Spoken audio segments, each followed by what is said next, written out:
আমি এখন আছি উত্তরা আধুনিক মেডিকেল কলেজের সামনে। এই যে দুর্ঘটনাটি ঘটে আজকে মাইলস্টোন স্কুল অ্যান্ড কলেজের সামনে দুপুরের দিকে, সেই স্কুলের ঠিক কয়েকশো গজ দূরেই হলো এই উত্তরা আধুনিক মেডিকেল কলেজ হাসপাতাল। এখানেই আসলে এই দুর্ঘটনার পর যারা আহত হয়েছে তাদেরকে নিয়ে আসা হয় এই মেডিকেল কলেজে, এবং এখান থেকেই আসলে প্রাথমিক চিকিৎসা দেওয়ার পর কিন্তু সেখান থেকে অন্যান্য হাসপাতালে এই যে উত্তরা আধুনিক মেডিকেলটি রয়েছে সেখান থেকে পাঠিয়ে দেওয়া হয়েছে।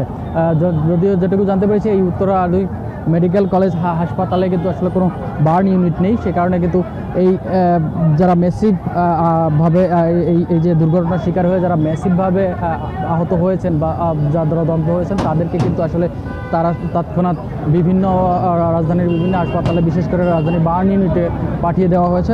আমরা এই আধুনিক মেডিকেল কলেজ হাসপাতালের যে কর্তব্যরত চিকিৎসক রয়েছেন তার সাথে কথা বলেছি। তিনি তেমনটি জানিয়েছেন এখন এই হাসপাতালে 16 জন শিক্ষার্থী বা আহত তারা চিকিৎসা নিচ্ছেন, তবে তাদের কারোরই অবস্থা আশঙ্কাজনক নয়। আশঙ্কাজনক যারা ছিলেন তাদেরকে আসলে পাঠিয়ে দেওয়া হয়েছে বার্ন ইউনিটে। এইরকমই এই হাসপাতাল থেকে আমাদেরকে জানানো হয়েছে, এবং তারা যারা চিকিৎসা নিচ্ছেন তাদের অবস্থা খুবই সংকটাপন্ন নয়, যেটি আগে বলেছি। তাদেরকে আসলে অনেকে আবার প্রাথমিক চিকিৎসা দিয়ে এখান থেকে আবার পাঠিয়ে দেওয়া হয়েছিল। তবে যে দুর্ঘটনাটি ঘটেছে আজকে কিন্তু আসলে বাংলাদেশে একটি মর্মান্তিক একটা দিন হয়ে থাকবে, কারণ যে প্রশিক্ষণ বিমানটি বিধ্বস্ত হয় সেটি কিন্তু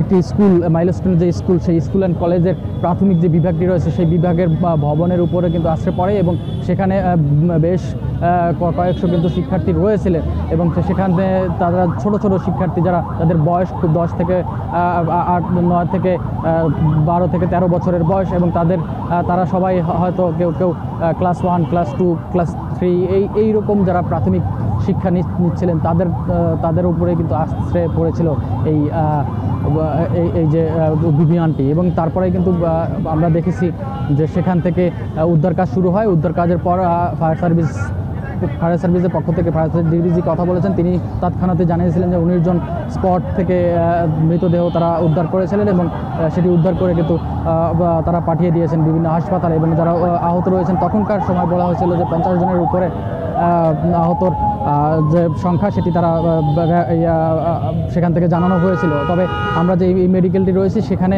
যারা কর্তব্যরত চিকিৎসক তিনি বলছিলেন যে এখানে কিন্তু 60 থেকে 70 জনের মতো শিক্ষার্থী কিন্তু এখান থেকে চিকিৎসা নিচ্ছেন, এবং যাদের মেসিভ, আগেই বলেছি যাদের মেসিভ ভাবে দগ্ধ হয়েছে তাদেরকে বার্ন ইউনিটে ফিরিয়ে দেওয়া হয়েছে। এবং কর্তব্যরত চিকিৎসক কিন্তু জানিয়েছেন অনেকের অবস্থা খুবই সংকটাপন্ন, অনেকে বাঁচিয়ে রাখাটাও কিন্তু খুব মুশকিল হয়ে দাঁড়িয়েছে, সেটি আমরা জানিয়েছেন। এখান থেকে আসলে সর্বশেষ যে ঘোষণা দিয়েছেন তারা বলছেন যে এখানে অনেকেই কিন্তু আসলে রক্ত দেওয়ার জন্য এই হাসপাতালে ভিড় করছিলেন। তারা কর্তৃপক্ষ জানিয়েছেন এখানে আসলে রক্তের প্রয়োজন নেই, রক্তের প্রয়োজন হলে বিভিন্ন যে হাসপাতালে পাঠানো হয়েছে বিশেষ করে বার্ন ইউনিটে সেখানে প্রয়োজন হতে পারে। তবে এখানে আপাতত আসলে সংকটাপন্ন কোনো আহত যে রোগী সেটি নেই। তো এই ছিল আমার কাছে এখানকার সর্বশেষ।